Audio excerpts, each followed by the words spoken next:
Recording by Rajiv rocks film Supaul.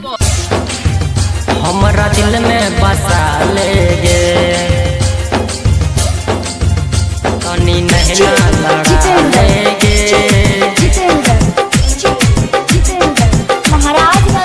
लागे छही handsome बात मान लगे सनम तनी नहला लड़ा ले गे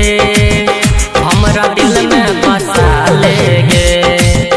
तनी नहला लड़ा ले गे हमरा दिल में बसा ले गे देगे देबो एगो फोन बात करिया गे सनम तनी नैना लड़ा ले गे हमरा दिल में बसा ले गे तनी नैना लड़ा ले गे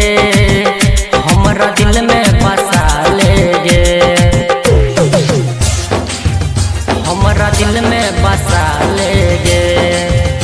तनी नैना लड़ा ले गे हमरा दिल में बसा ले गे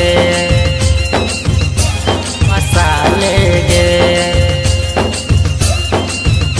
हमरा दिल में बसा ले गे नैना नसीली तोहर अखिया रूपवा कटीली तोहर चेहरा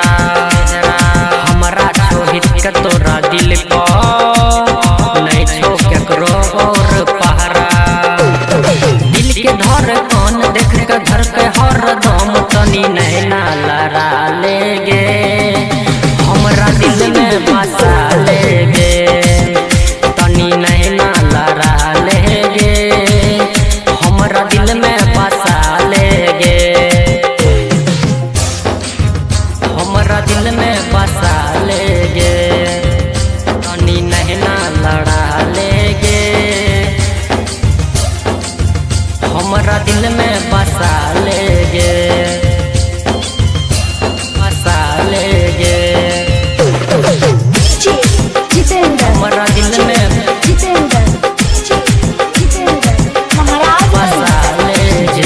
कभी की न देबो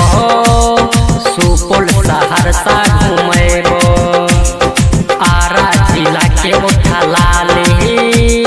पटना के पायल पेन्हबो राइटर विजय विमल प्रकाश प्रेमी से गे सोना तनी नैना